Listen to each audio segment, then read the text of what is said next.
Alright, live chart analysis tayo kay Gold USDT. Yan. So, meron ng gold sa crypto, which is really nice. And as you can see, ang una natin makikita dito is price creates a higher low doon sa baba, which is also a fractal bar and an outside bar, kaya siya hybrid bar. And it is sitting on the median line, which is telling us 80% it's either will congest in the median line, or it will bounce off sa median line. So here, makikita natin, although hindi siya nag-create ng higher high, pero makikita natin yung strength nung particular vector na yon, na makikita nyo almost yung leg na yon is puro bullish candle. So that gives me the idea ano yung intent nung leg na to. So reviewing the MMS or market maker strategy, consecutive bars with the same color indicates yung intention nung particular player, which in this case are the buyers. And makikita nyo rin in the past meron tayong massive sell-off doon sa naunang leg natin. And then from there, it created a series of lower highs na magkakasunod, which I mark as untapped liquidities. Kung meron man tayong mabubuong potential market manipulation dito na targeting yung liquidities to the upside. So, meron na tayong fractal bar or a hybrid bar sitting on the median line. Meron tayong intent na nakikita na strength ng buyers, and meron tayong sitting liquidities na naaamoy sa taas. So this give us the context na mukhang titirahin yung liquidity sa taas from market maker perspective. And andito tayo sa potential market edge kung saan sobrang liit lang ng stop loss natin, and yung headroom natin for target, this is a 1-to-4 risk reward ratio trade. So malaki-laki yung potential profit natin sa small portion na nire-risk natin, which is very good in the long run. So right now, hindi ko sure kung may iwan ako dito or babalik yung price doon sa ating limit order. So ganoon talaga. Minsan may iwan ka. This is malaking emotion yung ini-invest mo dito. Kasi miss opportunity, sa totoo lang, is kasing sakit ng stop loss. Yung makikita mo yung tama yung analysis mo, but then naiwan ka. Also, at the same time, ang risk naman nun is yung stop loss size mo is mas lalaki. So ibig sabihin, nakakabulin mo ngayon yung target mo na palakin, which is mas malaking chance na hindi mo ma-hit. So kailangan within the logical expectation pa rin tayo. So here, mag-aabang tayo na ma-hit yung ating limit order, kung mahihit man ang limit order natin. And we'll see how this trade will plays out.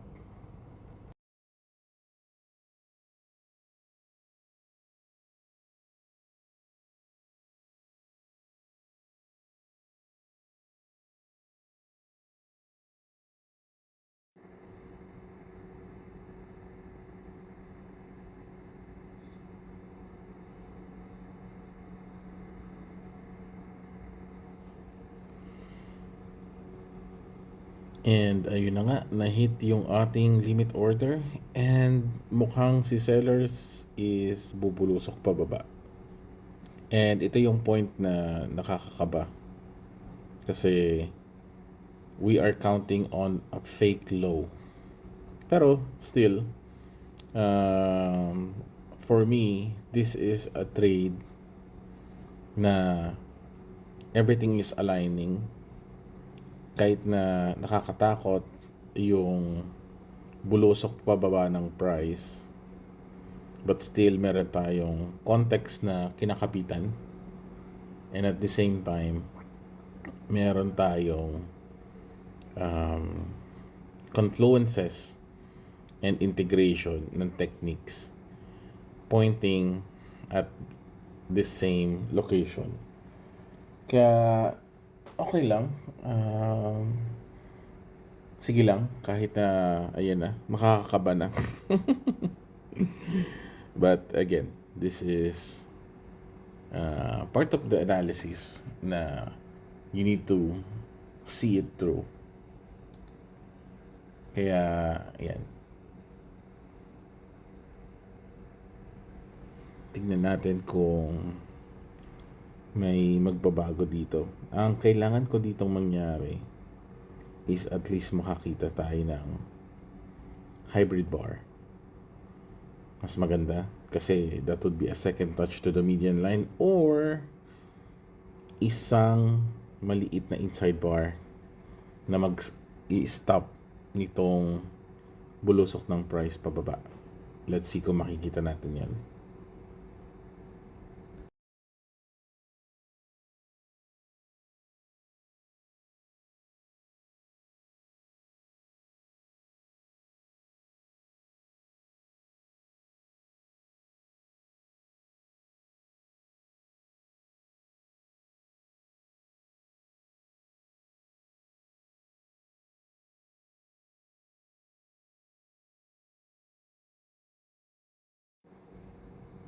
And ayan na, mapaplot na yung another candle natin. And yes, pag ito nag-close na inside bar, malaki-laki yung chance natin na tama yung yung context na binibuild natin. So, we just want to wait na ma-validate yun ng price action.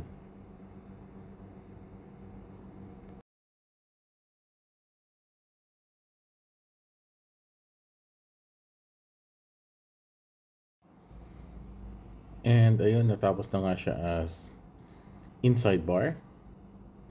So, ito yung validation na kailangan ko para bigyan ako ng some sort of assurance. Buyers showing up on the area that we are anticipating, they will show themselves again. And right after nung bulusok ng price, makita nyo naman halos almost the same ng candle size yung binato doon sa ating frequency line. And from here, we'll see how this trade will plays out.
Okay, price consolidates. Yan, mukhang gusto pa rin ni sellers tirahin yung ating newly formed higher low. And as long na meron tayong higher low and price is being prevented na i-violate yung newly created higher low, we are good. Ayaw lang natin makita na yung bagong higher low na yan is mabasag. Well, kung titignan mo, mas marami na ngayong magkakasunod na liquidities to the downside and price trying, yan, may kita nyo, trying to bring the price down again. Ayan, nagka-consolidate pero ayan na. Ayun, na-break yung minor consolidation. May mga liquidities na na-trigger. Nagpa-plot ng bullish candle, high volatile candle. Mas malaki yun sa candle nung consolidation candle. Kaya, yan. Kapag yan dumampi doon sa taas, I'm sure mas lalaki pa yan. Ayan na, gumagapang na siya. And mukhang dito na to bibirahin ng ating best friends, which are the market makers. Hinog na yung liquidity sa taas, kaya ayan, mukhang titirahin na.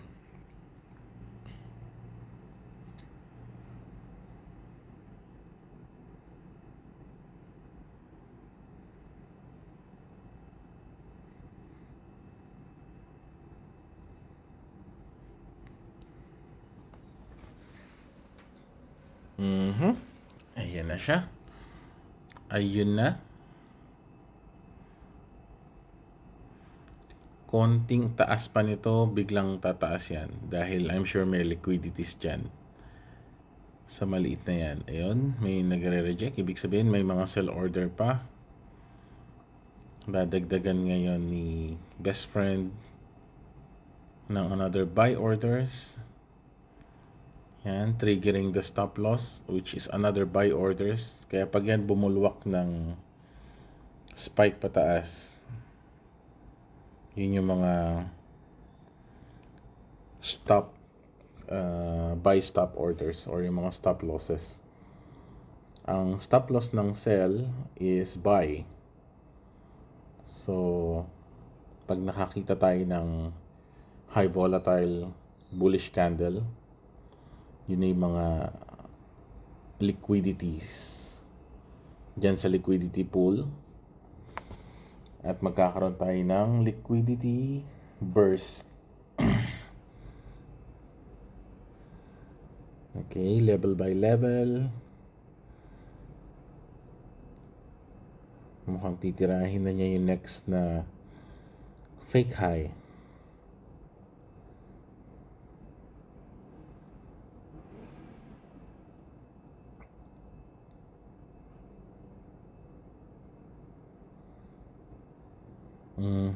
Nare-reject siya doon kasi it's a massive candle. Pero kung ang intent is i-absorb ang supply, ayan na.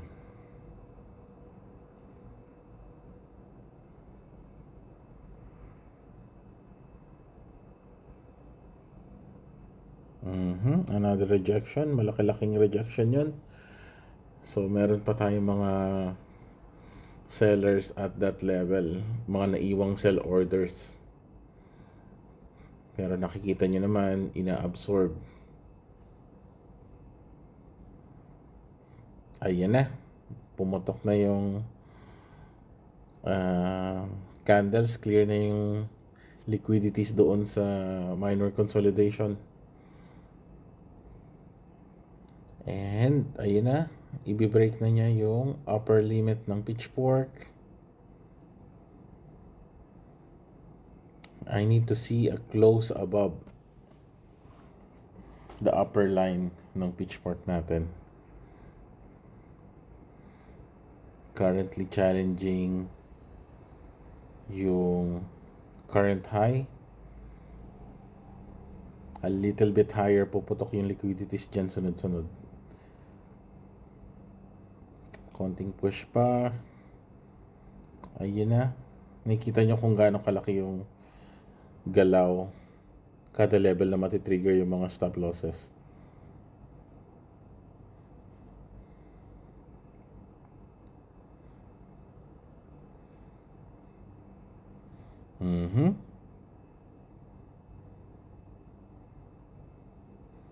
Mukhang itong candle na to yung tatapos ah.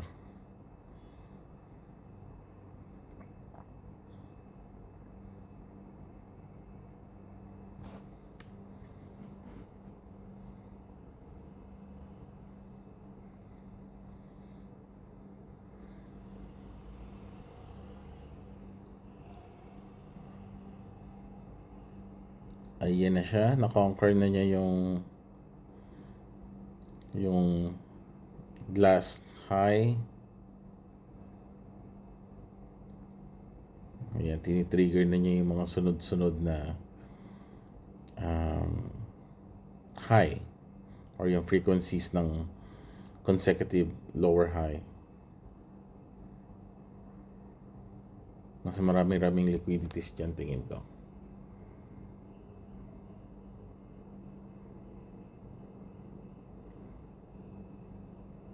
Ayun na.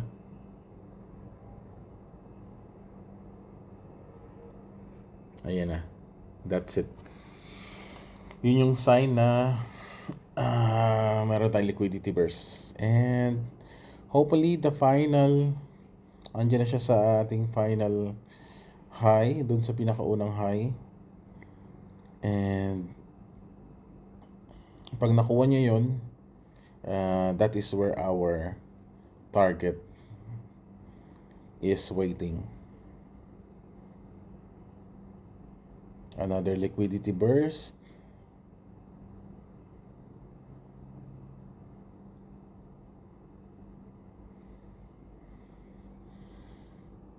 And there you have it. All right, that's a good one. Nice trade.